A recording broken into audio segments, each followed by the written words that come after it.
In 2020, we started building our own low-carbon home. It was really important to us as a family to think about how much energy we were using, and particularly thinking about the energy efficiency. So one of the things we included was this air source heat pump, which exchanges heat from the outside air and puts it into the water flowing through our underfloor heating system. Here we also have an electric vehicle charging point for our electric car.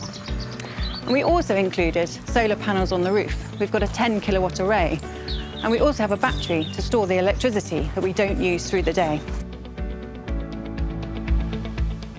And we've also installed triple glazed windows to again help with heat within the home, but also to protect us from solar gain as much as we can. And then outside, the facade of the building, we've used local stone from a farm building that was being taken down. And you only have to look at the recent heat waves to understand why sustainability is so important. Nearly 40% of global carbon emissions come from the built environment.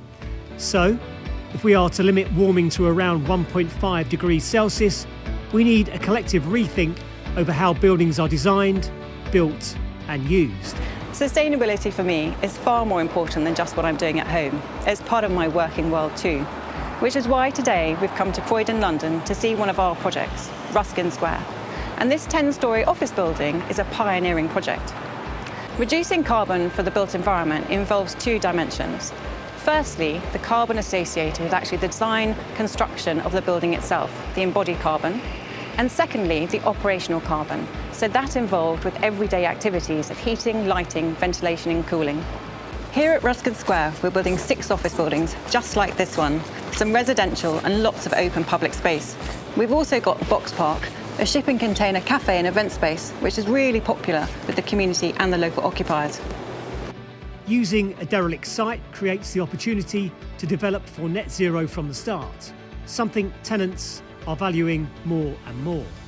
With a new build, you have the opportunity to build with sustainable aims in mind, but there is a challenge with that, and this is known as the energy performance gap.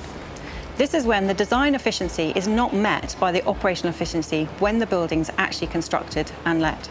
2 Ruskin Square is one of the first developments in the UK to implement a new approach to office design and delivery as a way to try to close the energy performance gap.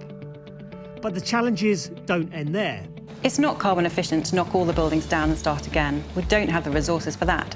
So we really need to address carbon in our existing building stock.